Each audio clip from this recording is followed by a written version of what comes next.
नमस्कार, आप देख रहे हैं एनबी न्यूज। मैं आपके साथ रवि राजपूत। हमारे खास कार्यक्रम स्वर्णिम मध्य प्रदेश छत्तीसगढ़ में आप सभी का स्वागत है। मुख्यमंत्री भूपेश बघेल द्वारा आम जनता से मुलाकात कर शासकीय योजनाओं एवं कार्यक्रमों के क्रियान्वयन के बारे में फीडबैक लेने की कड़ी में भेंट मुलाकात का पहला चरण आज से शुरू हो चुका है, जिसमें मुख्यमंत्री भूपेश बघेल रायगढ़ विधानसभा में आम जनता से भेंट मुलाकात की।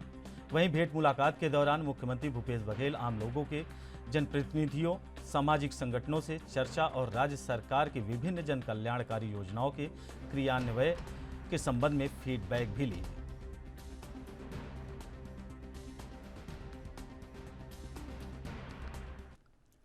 वहीं मध्य प्रदेश में 2023 में होने वाले आगामी विधानसभा चुनाव के लिए भाजपा ने पहले ही तैयारियां शुरू कर दी हैं। मध्य प्रदेश के मुख्यमंत्री शिवराज सिंह चौहान ने राज्य में राजनीतिक स्थिति पर चर्चा करने और राज्य मंत्रिमंडल में सुधार करने के लिए भाजपा के राष्ट्रीय अध्यक्ष जेपी नड्डा से मुलाकात की।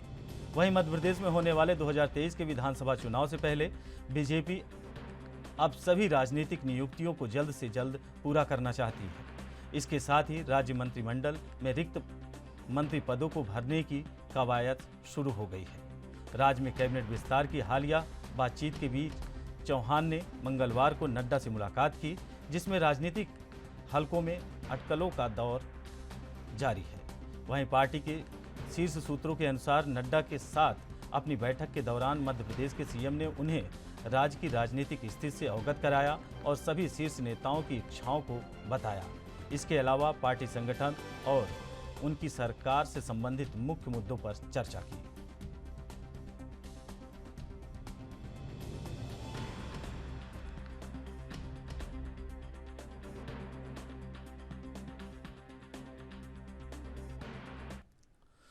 झारखंड के विधायकों को रायपुर के एक रिसोर्ट में ठहराकर आवभगत से छत्तीसगढ़ की राजनीति गर्म है।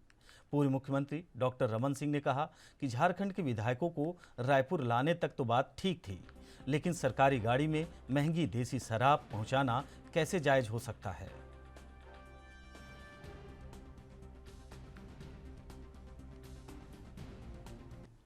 ये हालात आज छत्तीसगढ़ के हैं और ख़ास तौर से झारखंड के विधायक आए या फिर असम के विधायक आए या हरियाणा के विधायक आए, विधायक के आने से कोई आपत्ति नहीं है। स्वागत करना चाहिए, उनको आराम से रिसोर्ट में रोकने काम करे।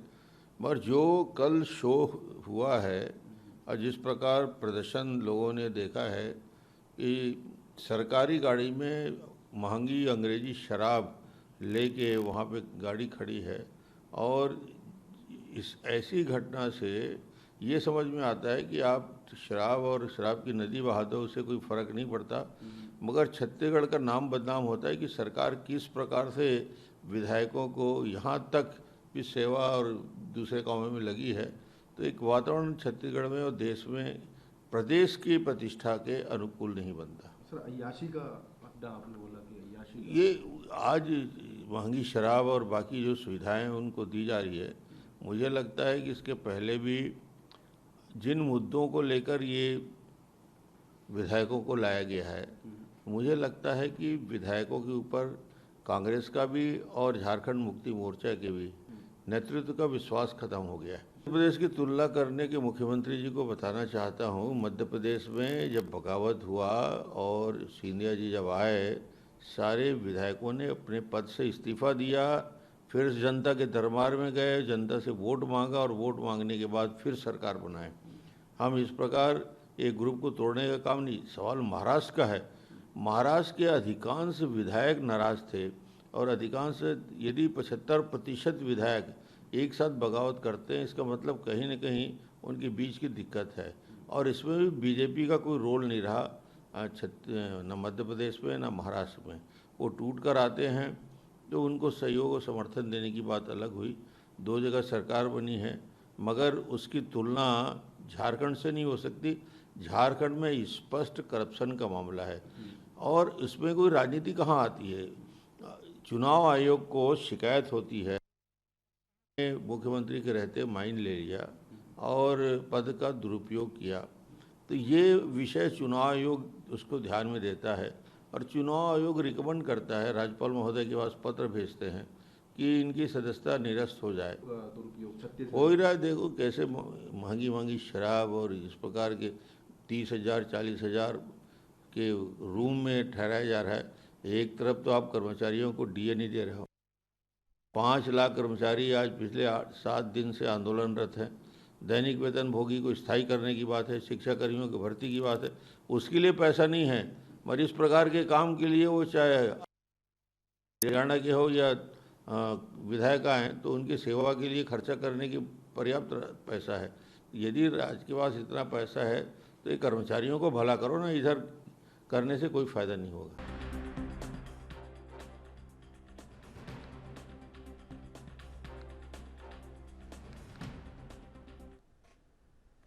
वहीं मध्य प्रदेश के कोरोना मामलों की जानकारी देने के साथ ही कई मुद्दों को लेकर गृह मंत्री नरोत्तम मिश्रा ने जानकारी दी है। नरोत्तम मिश्रा ने बताया कि राज्य में पिछले 24 घंटे में 41 मामले आए हैं, वहीं 61 लोग ठीक होकर अपने घर गए हैं। वहीं गृह मंत्री ने कमलनाथ पर निशाना साधते हुए कहा कि प्रदेश कांग्रेस कार्यालय में गणेश स्थापना के कार्यक्रम में कमलनाथ सहित प्रदेश कांग्रेस के वरिष्ठ नेता मौजूद नहीं थे। क्या कुछ कहा नरोत्तम मिश्रा ने आगे, वो भी सुनिए आप। पिछले 24 घंटे में संपूर्ण मध्य प्रदेश के अंदर 41 नए प्रकरण कोरोना के आए हैं, जबकि ठीक होकर अपने घरों और गंतव्य की ओर जाने वाले 61 लोग हैं। प्रदेश के अंदर एक्टिव केस 378 वर्तमान में है। जो सैंपल लिया गया पिछले 24 घंटे में वो 6,106 लोगों का सैंपल लिया गया है। संक्रमण दर वर्तमान में 0.67 संपूर्ण मध्य प्रदेश की है, जबकि रिकवरी की दर 98.7 मध्य प्रदेश की स्थिर बनी हुई है। पिछले 24 घंटे में कोई पुलिसकर्मी संक्रमित नहीं हुआ है, न ही कोई पुलिसकर्मी वर्तमान में एक्टिव केसों में या संक्रमित है। पिछले 24 घंटे में जो वैक्सीनेशन हुआ है वो 34,920 लोगों को वैक्सीनेशन संपूर्ण प्रदेश में हुआ है। अभी तक जो कुल वैक्सीनेशन हुआ है वो 12,86,66,886 लोगों को अभी तक कुल वैक्सीनेशन हुआ है। सकल घरेलू उत्पाद जो है एक साथ हमारा 13.5 पर हुआ है। ये माननीय प्रधानमंत्री जी का कुशल नेतृत्व, माननीय अमित शाह जी गृह मंत्री जी का कुशल नेतृत्व, जो कोरोना जैसी भीषण महामारी में लॉकडाउन जैसा देश के अंदर लगने के बाद भी अगर हमारी जीडीपी बढ़ती है तो निश्चित रूप से प्रधानमंत्री जी साधुवाद के पात्र हैं और बधाई के पात्र हैं कि जो उन्होंने इतनी अच्छी जीडीपी करके पूरे विश्व के अंदर आगे बढ़ने का काम किया। कांग्रेस पार्टी लोकमान्य बाल गंगाधर तिलक को आदर्श मान के काम करती थी। उन्होंने इस सार्वजनिक भगवान की झांकी और गणेश उत्सव की शुरुआत की थी। उस कांग्रेस पार्टी के दफ्तर में कल जब भगवान श्री गणेश की स्थापना हुई थी तो कमलनाथ सहित एक भी कांग्रेस का वरिष्ठ नेता वहां पर मौजूद नहीं था। अपने आप को धर्मनिरपेक्ष पार्टी बताने वाले जो कांग्रेस के लोग हैं वहां एक भी मुस्लिम नेता भी नहीं था। ये जो बाकी के नेता हैं, एक तो कांग्रेस तोड़ो अभियान में लगे हुए हैं और एक कमलनाथ जी और बाकी वरिष्ठ नेता कोई भी नहीं। वहीं मध्य प्रदेश के रीवा में सरकारी स्कूलों में बच्चों की संख्या बढ़ाने को लेकर शुरू की गई निःशुल्क साइकिल वितरण योजना के तहत रीवा में छात्र छात्राओं को समय से साइकिल वितरित नहीं हो पाई, जिसके चलते बहुत सी साइकिल खराब हालत में पहुंच गई, जिन्हें मेंटेनेंस की जरूरत है। इसके बावजूद छात्राओं को साइकिल वितरित कर दिए गए। जो साइकिल छात्राओं को वितरित की गई है उनमें से ज़्यादातर साइकिलों के टायर ट्यूब खराब हैं। चयन के साथ ही इनकी ताले भी खराब हैं। छात्राओं को जब साइकिल वितरित की गई तो उनकी हालत ऐसी थी कि छात्राएं उसे चलाकर स्कूल तक नहीं जा सकती थी।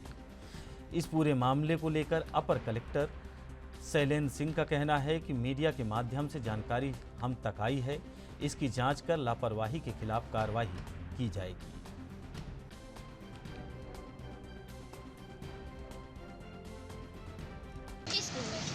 रहती कहाँ हो आप? रैंक लो। ये मार्तन डी ने मिली आपको। साइकिल में हवा है आपके? नहीं, तो यहाँ से आप कैसे लेके जा रहे हो साइकिल को? अभी ले जाएंगे स्कूल में, सर बनवा के देंगे। कौन बनवा के देगा? शायद। तो यहाँ से आप लोग ढनगाते खिसकाते हुए हम इसी स्कूल में पढ़ते हैं। यहाँ से आप साइकिल लेने कहाँ गई थी? मार्केट कमान 3 में। आपको साइकिल मिली है? यस। साइकिल में कमी क्या क्या है? जानते क्या है साइकिल नहीं, चैन बड़ा और डलिया वाली कोई टूटी जरूरत ही है। नहीं है, वहाँ पे आप काम कर रहे हो, कोई मतलब जाली वाली टूटी है और साइकिल में चैन बड़ा है। चैन नहीं है, हवा है। नहीं। आप वहाँ से ढनगाते हुए साइकिल लाए हो? हाँ। काफ़ी दूर था। अब घर कैसे लेके आप जाओगे? पैदल?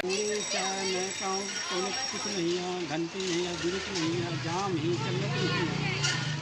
कहाँ? शहर के माध्यम से माकन कमान 3 में। मार्कन का वहाँ 3 से कहाँ से लेने गए थे? कौन सी स्कूल है ये? कहाँ पर आप पदस्थ हैं? इसके किस पद पर हैं? यूं तो कुल कितने अच्छे ऐसे बच्चे जिनको ये साइकिलें मिली हैं तकरीबन? सभी को इसी तरह साइकिल मिली है? सभी की साइकिलें ख़राब हैं? देखिए, ये तथ्य आप लोगों के माध्यम से ज्ञान में है कि जिला शिक्षा अधिकारी जो साइकिल वितरण में साइकिलों को ठीक ढंग से रख के उनको नहीं दिया गया है। वीडियो वगैरह भी आप लोग जो दिखा रहे हैं तो उसको हम लोग देखते हैं।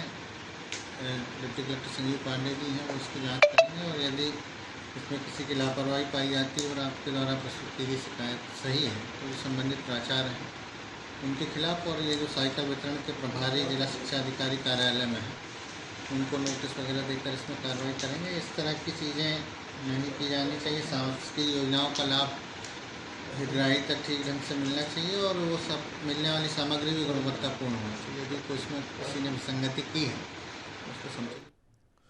वहीं मध्य प्रदेश के रीवा जिले के रायपुर करचोलियान जनपद पंचायत क्षेत्र के सगरा ग्राम पंचायत के पंच और ग्रामीणों ने अपने ही ग्राम पंचायत सचिव पर भ्रष्टाचार कर बंदर बांट किए जाने का गंभीर आरोप लगाया है। पंच और ग्रामीणों ने मिलकर इसकी शिकायत जिला पंचायत कार्यालय और रीवा कलेक्टर मनोज पुष्प को जांच कर कार्रवाई करने की मांग की है। कार्रवाई न होने पर ग्रामीण और पंचों की समिति ने आमरण अनशन की चेतावनी भी दी है।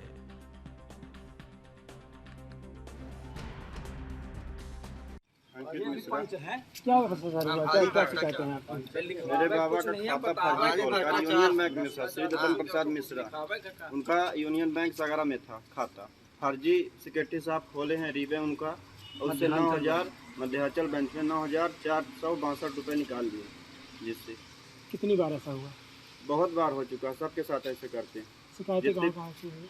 शिकायती कलेक्टर के यहाँ भी दिए हैं। आप लोग यहाँ के सरपंच और सचिव लोगों से बात किए थे कैसे आप कर रहे हैं, तो क्या बात हुई? तो बोले मैं पैसा रिटर्न कर दूंगा और कर नहीं रहे हैं आज 2 महीने से। लगभग कितने लोग ऐसा हुआ?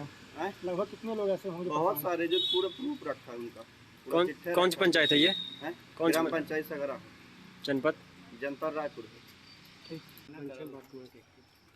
क्या यहाँ पूर्व में क्या जो पुरान सरपंच सेक्रेटरी थे और रोजगार सहायता इन्होंने क्या क्या उनका पैसा निकाल के अपने पास रखा। पहले खाता था सगरा बैंक में, फिर उन्होंने पौधा बैग मध्यांचल वगैरह खिलाए। उससे शिकायतें कहाँ हुई? शिकायतें जब सुनवाई हुई, कार्रवाई नहीं हुई। ये सब जो गड़बड़ियाँ हुई तो क्या लगता है कि सरपंच भी इसमें शामिल रहे होंगे? सरपंच शामिल रहे होंगे। मंत्री जी का बोलता वहीं मध्य प्रदेश के इंदौर में बाढ़ गंगा थाने क्षेत्र में गुंडे और माफियाओं का आतंक चढ़कर बोल रहा है। जहां इंदौर के कलेक्टर कार्यालय में पदस्थ लेखा अधिकारी की पत्नी के प्लॉट पर बदमाशों द्वारा कब्जा कर जान से मारने की धमकी दी जा रही है, जिसकी शिकायत पीड़ित पक्ष द्वारा बाढ़ गंगा थाने में की गई, मगर कोई सुनवाई नहीं हो रही।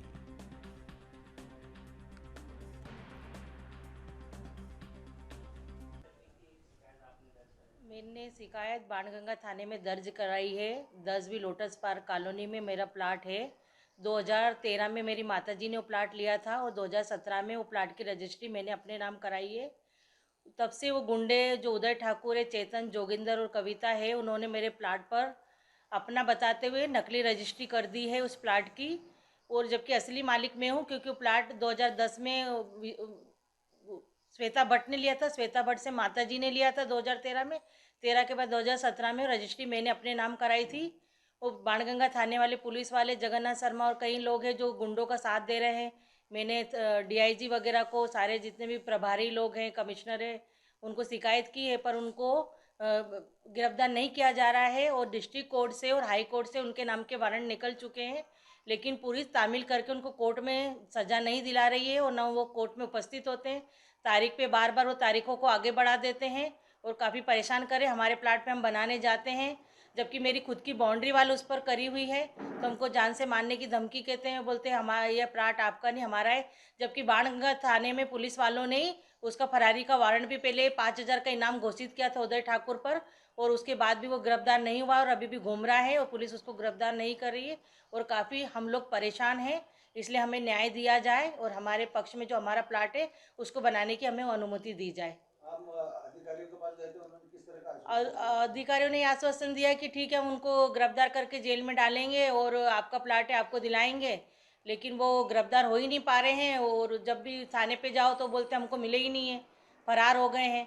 क्योंकि पहले भी उसका एक पेपर में आ चुका था, दैनिक भास्कर में आया हुआ है कि वो पहले भी फरार हो गया था, तो बाणगंगा थाने ने उस पर इनाम घोषित किया था 5,000 का उदय ठाकुर। अभी एक फरियादी जो है आए थे, उन्होंने बताया कि बाणगंगा थाने में लोटस पार्क कॉलोनी है, वहाँ पर उदय ठाकुर और अन्य जो है 4 आरोपी हैं, उनके विरुद्ध प्रकरण पंजीबद्ध है और वो पुलिस ने अभी गिरफ्तार नहीं किया, इस तरह की बात उन्होंने कही है। इसमें थाने जानकारी प्राप्त की जा रही है और जो भी इसमें सही कार्रवाई होगी पुलिस इसमें करेगी। क्या जमीन पर कब्जा करने का मामला है, डराने धमकाने का भी है, कोर्ट से आदेश भी हो गया गिरफ्तारी का? इसमें जैसा मैंने बताया है, आरोपियों के विरुद्ध पुलिस ने पूर्व से प्रकरण पंजीबद्ध किया हुआ है और अभी जो है आगे इसमें कार्रवाई कर रहे हैं। आरोपियों पर पूर्व में इनाम भी घोषित है। जो मुख्य आरोपी है उस पर 5,000 रुपये का इनाम पुलिस ने घोषित किया। छत्तीसगढ़ के कोरिया में स्थित चिरमिरी क्षेत्र में अवैध कारोबार, कोयला, लोहा, शराब, गांजा और जिस प्रकार से अपने पैर पसार रहा है, उस पर लगाम लगाने के लिए शासन प्रशासन के साथ चिरमिरी के बीजेपी मंडल अध्यक्ष रघुनंदन यादव ने अपने साथियों के साथ चिरमिरी थाना प्रभारी को ज्ञापन सौंपा। वहीं उन्होंने मीडिया को बताया कि 7 दिन के अंदर अवैध कार्यों पर रोक नहीं लगती है तो बीजेपी आंदोलन के साथ थाने का घेराव करेगी।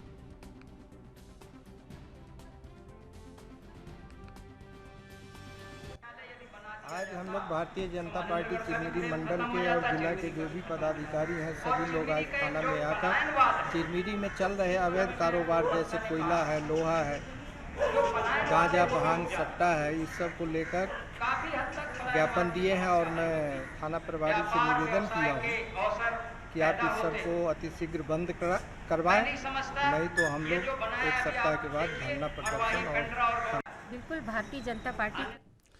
वहीं MP के भिंड जिले के सुप्रसिद्ध दंदरौरा सरकार धाम पर आगामी 6 सितंबर को बुढ़वा मंगल के अवसर पर डॉक्टर हनुमान जी के दर्शन के लिए लाखों की संख्या में पहुंचेंगे। आपको बता दें, दंदरौरा सरकार धाम में ऐसी मान्यता है कि यहां आने से गंभीर बीमारियों से ग्रसित मरीजों को मात्र परिक्रमा और भभूत लगाने से स्वास्थ्य का लाभ मिलता है। इसी कारण इनका नाम डॉक्टर हनुमान पड़ा है। इसी को लेकर दंदरौरा सरकार धाम के महंत रामदास महाराज ने प्रेस वार्ता की, जिसमें उन्होंने बताया कि 6 सितंबर बुढ़वा मंगलवार के अवसर को लेकर विशेष तैयारी चल रही है, जिसमें कलेक्टर सतीश कुमार एस और SP शैलेंद्र सिंह चौहान ने पहुंचकर व्यवस्थाओं का जायजा लिया। महाराज जी ने सभी भक्तों से विशाल मेले के अवसर पर दंदरौरा धाम में से प्लास्टिक मुक्त अभियान को सफल बनाने की भी अपील की है। सब जगह बुढ़वा मंगल है, ये दंदरवा धाम में विशेष रूप क्यों मनाया जाता है? ये दंदरवा धाम में क्या विशेषता है? तो दंदरवा धाम के हनुमान जी जो है वो सखी वेश में, दंदरवा धाम हनुमान सखी वेश में जब जो है हनुमान जी को याद कराई गई, उनको बल्कि याद भूल जाती थी। हनुमान जी ने एक बार क्या हुआ, जैसे ही प्रकट हुए, आप सभी समझते होंगे, बाल समय था बच्चे तो 3 लोग भय जा रहे, फिर ऐसे ही प्रकट हुए। जिस दिन प्रकट हुए वो चतुर्दशी थी और कार्तिक चतुर्दशी थी। वैसे तो हनुमान जयंती को मानते हैं चैत्र में, वैसे 3 तरह से है और ये तीनों तरह से सत्य है अपने वेद कल्प के आधार से।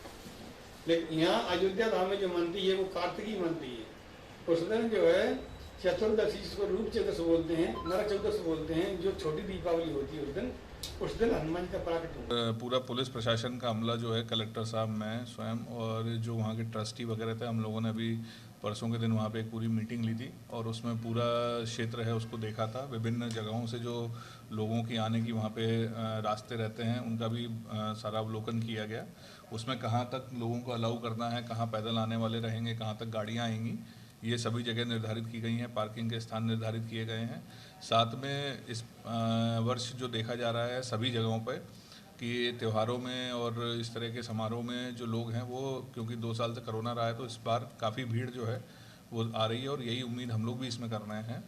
तो उसमें हम लोगों ने बाहर की तरफ में थोड़े बड़े स्तर पे होल्ड अप वगैरह वो बनाने का बताया है, ताकि उसमें जो भीड़ है वो आके चलती रहे, कहीं पे भी कोई रुके ना और पूरी व्यवस्था अच्छे से बनी रहे, लोग शांति से आके आराम से उसमें लग के दर्शन कर सकें और बिना किसी गड़बड़ी के या किसी तरह से पूरा जो आयोजन है वो समाप्त हो सके। उज्जैन में किराना व्यापारी की पत्नी 2 बेटियों के साथ फांसी लगा ली। पत्नी और बड़ी बेटी की मौत हो गई, जबकि 2.5 साल की बेटी की हालत गंभीर है। उसे जिला अस्पताल में भर्ती कराया गया है। आपको बता दें कि तराना में नाचन बोर चौराहे पर किराना व्यापारी सुनील परमार का मकान है। सुनील घर के सामने अपने किराने की दुकान चलाता है। सामान समेटकर जब घर आए और पत्नी की खोजते हुए पहले मंजिल पर पहुंचा सुनील, तो सुनील के होश उड़ गए। पत्नी गायत्री पंखे से फांसी के फंदे पर लटकी थी। दोनों बेटियां हंसिका और 2.5 साल की प्रियांशी नीचे पड़ी थी। सुनील की सूचना पर पुलिस और एम्बुलेंस मौके पर पहुंची और तीनों को तराना अस्पताल लेकर गई, जहां डॉक्टर ने पत्नी और बड़ी बेटी की मृत घोषित कर दिया। अतिरिक्त पुलिस अधीक्षक गोपाल भूरिया ने बताया कि घटना कल रात्रि की है। घटना की जानकारी लगते ही थाना प्रभारी मौके पर पहुंचे। पुलिस मामले की जांच में जुट गई है। तराना थाना क्षेत्र अंतर्गत कल रात में एक सूचना मिली थी, जिसमें एक विवाहिता अपनी बेटी के साथ में सुसाइड करने का मामला सामने आया था, जिसको तत्काल संज्ञान में लेते हुए थाना प्रभारी और एसडीओपी मौके पर पहुंचे और डेड बॉडीज़ को नीचे उतारा गया, साथ ही साथ उन्हें पोस्टमार्टम के लिए भेजा गया। और घटना के संबंध में उनके आत्महत्या के कारणों का पता लगाया जा रहा है और परिजन भी वहां पर आ गए हैं, तो उनके परिजनों से बात की जा रही है मायका पक्ष से, साथ ही साथ ससुराल पक्ष और आस पड़ोस के लोगों से भी बातचीत की जा रही है कि किसी तरह की कोई बात या घटना के तात्कालिक कोई कारण हुआ हो तो उसके संबंध में मर्ग कायम करके पुलिस। स्वर्णिम मध्य प्रदेश छत्तीसगढ़ में फिलहाल हमारे साथ इतना ही। बाकी खबरों से जुड़े रहने के लिए देखते रहिए एएनबी न्यूज। नमस्कार।